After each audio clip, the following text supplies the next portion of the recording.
On retrouve Maître Bernier. Maître Bernier, vous vouliez revenir sur ce drame de la salle dont je viens de parler il y a quelques instants avec Hubert Van Gijsegem. C'est vraiment, j'écoutais juste la description de cet appel 911 présenté en cours hier. On n'a même pas besoin de l'entendre, honnêtement, on ne veut pas l'entendre. Il y a des cris absolument épouvantables dans cet appel-là.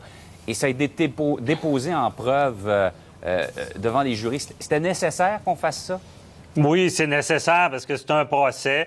C'est vraiment terrible, marquant. On le sait que les jurés, le jury, prennent ça au sérieux. Là, c'est un devoir de société. Et c'est quelque chose qui va les marquer, c'est certain. Je pense que seulement d'en parler aux nouvelles, moi, ça me marque. D'imaginer cette horreur-là, cet enfant de 16 ans-là qui va vivre avec ça toute sa vie. C'est terrible. Et moi, à chaque fois, ce qui me frappe, c'est que je me dis, imaginez... C'est pas une histoire de jeune couple, là. C'est des gens qui étaient mariés depuis 19 ans. Et là, c'est l'appel aux politiciens. Je sais pas si c'est seulement moi, parce que je commente l'actualité juridique, mais c'est un fléau. C'est un fléau, la violence conjugale, et c'est difficile à prévoir.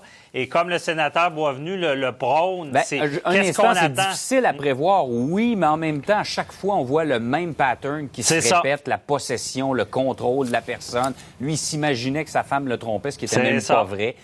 Il y avait une séparation qui s'en venait. Il y a des éléments là qui, accumulés, nous font dire « Oh, il y a quelque chose qui s'en vient. » Bien, exactement. Mais quand je dis c'est difficile à prévoir, je parle du côté juridique. C'est dans le sens qu'on n'a pas... Le code criminel n'est pas fait pour prévenir. Il est fait pour guérir, amener en justice les coupables.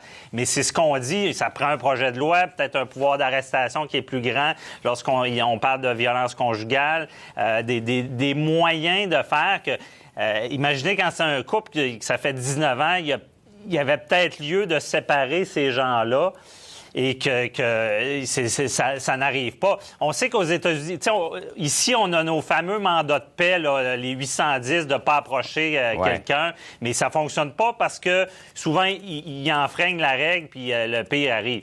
Mais peut-être qu'il y a lieu d'utiliser les fameux bracelets comme on le fait aux États-Unis et de pouvoir prévenir justement ce genre de crime-là parce qu'on sait que c'est souvent une impulsion.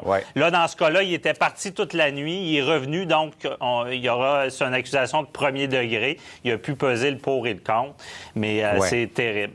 En 30 secondes, là, c'est vraiment le temps qui nous reste. Je veux juste qu'on glisse un mot sur le témoignage de la mère de Randy Chilumba et on peut se mettre dans la peau de cette femme-là qui n'a rien à voir avec ce dont son fils est accusé. C'était extrêmement émotif. Elle dit, c'est pas mon enfant qui a commis le meurtre de Clémence, c'est pas celui que j'ai élevé, que j'ai connu.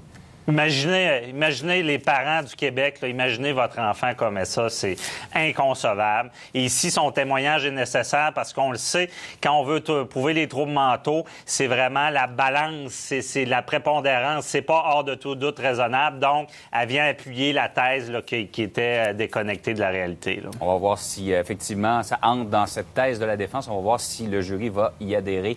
Maître Bernier, merci beaucoup. Merci. Au revoir. Bonne journée.